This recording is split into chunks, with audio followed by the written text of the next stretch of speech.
Hey, what's up, people? Pizowell here, and this is NECA's 8-inch clothed Michael Myers figure. Now, when this figure was first released, I balked at picking it up. I'm not sure why, because I love Halloween 2 and I love the look of Michael Myers from Halloween 2. I just got it in my head that I didn't want this figure. Fast forward about a month or so, then the itch hit me to pick up this figure. I guess the spirit of Halloween slowly worked its way into me and I got into the Halloween mood. I'm not sure, but I pulled the trigger. I picked up this figure, and when it arrived, the clamshell that the figure is inside of was damaged. So I did a video a couple of weeks ago showing you how to open up this kind of clamshell packaging without destroying the clamshell, in case you wanted to put the figure back inside of it and display it inside of the clamshell packaging. So go check that video out. But I'm glad that I did pick up this figure, because seeing it up close and in person, I think it looks really cool. So first, let's check out the packaging. We've got some very nice artwork of Michael Myers from Halloween 2 there, with the blood tears streaming out of the eye holes of his mask. He's holding his trusty scalpel. It's during the scene at the end of the film, shortly before he is blown to smithereens. Smithereens may not be the best choice of words, considering that Michael was very much intact at the beginning of Halloween 4. On the back of the packaging, it says, Halloween 2, the nightmare isn't over. We get 3 images of the figure, includes hammer, syringe, knife, scalpel, alternate head and hand. We get the copyrights, the credits, and so on.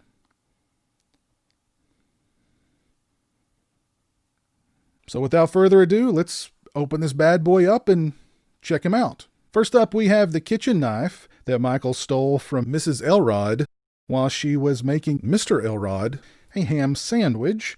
It's a pretty nice looking knife. The serrated blade is very pronounced. Very nice kitchen knife overall. Next, we have the hammer that Michael used to dispatch the security guard at the hospital with. Putting some blood on the claw of the hammer would have been a nice touch, I think. Next, we have the syringe that Michael plunges into the temple of that one nurse in the film. Her character's name escapes me. The needle on this thing, my God, is enormous. This looks like a very, very painful syringe. I would not want that syringe to inject anything, anywhere in my body. Next, we have the scalpel that Michael uses quite a bit in Halloween 2. It's a pretty nice looking scalpel. Here we have Michael's alternate hand, which appears to be perfectly molded to fit the syringe inside of. And it is a pretty dirty looking hand, very much like Michael's hand in Halloween 2. Here is the blood tears head, and this is really well done. This is a nice looking sculpt. This is actually a much better looking sculpt than the one used on the NECA Ultimate Halloween 2 Michael Myers. The mask looks really good. The blood tears look really good.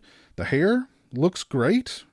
You've even got the slit up the back of the mask. Yeah, just some really nice detail.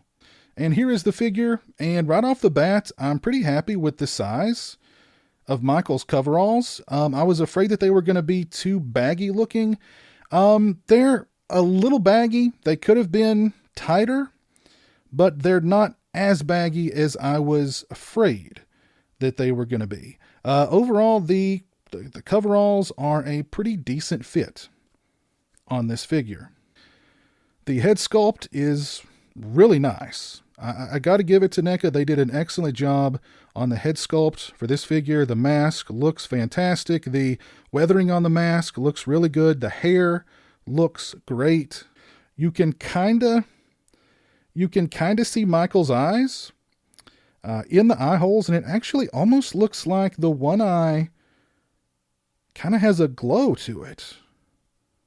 We've got some bullet holes in Michael's coveralls. The coveralls are definitely, they've seen better days. They could be a little bit dirtier, but we do have some bloody bullet holes in them, which were definitely a nice touch, I think. Michael's hands are pretty dirty looking, pretty dirty and grimy looking. I dig that. The boots are pretty cool. They're very, very clean, but pretty cool nevertheless. Looks like they added just a little bit of grime on the back of Michael's coveralls. The back pockets are really big. I think they could have just left the back pockets off of this figure entirely, and I don't think anybody would have noticed or really cared. As far as posability is concerned, you've got some pretty good range of motion in the arms, in the shoulders, in the elbows, and in the wrists. The waist is pretty good. You got some motion in the hips. The knees are a little tight. They're going to need some physical therapy. And you got some movement in the ankles as well. So this is definitely a very posable Michael Myers figure. So let's see how difficult it is to get the head off of this guy and the alternate head put on it, because sometimes getting the heads off and on these things and the wrists on and off these things can be a real pain. So here we go. Oh, okay. That one came off with very, very little effort. It's the classic ball joint kind of configuration. Let's see how difficult it is to get the Blood Tears head on there. Not difficult at all. It just popped right on. As far as the hand, how difficult is it? Okay, that one just popped right out. Easy peasy. Let's see how difficult it is to get the alternate hand in the wrist stump. It just popped right in. Perfect. And as far as getting the accessories in Michael's alternate hand, the only one I really had an issue with was the hammer. I would recommend running some hot water over the hand and then slowly easing the hammer in. That usually works. Stick around to the end of the video. I'll have some up close and personal footage and photos of this figure for you to check out.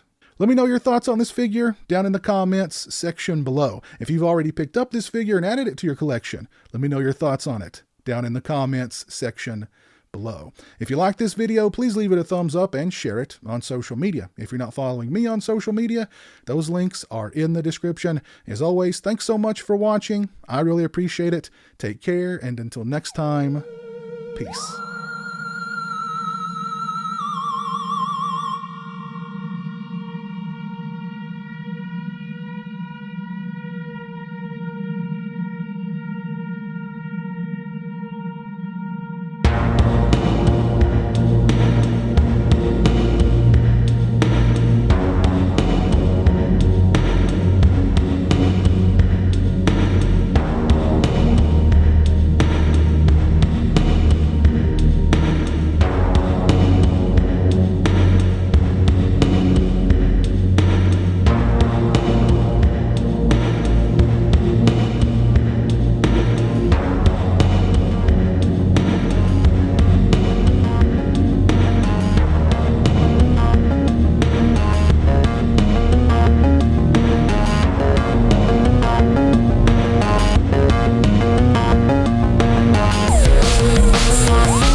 thank you to all my awesome Patreon supporters. I appreciate your generosity and support of my channel. Become a patron today and join me for monthly live streams and have a say in what movies I review on my channel.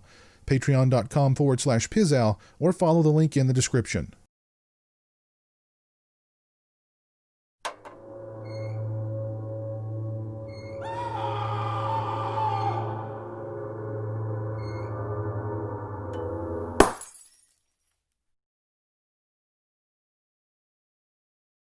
Say hello to the internet, Jeremy.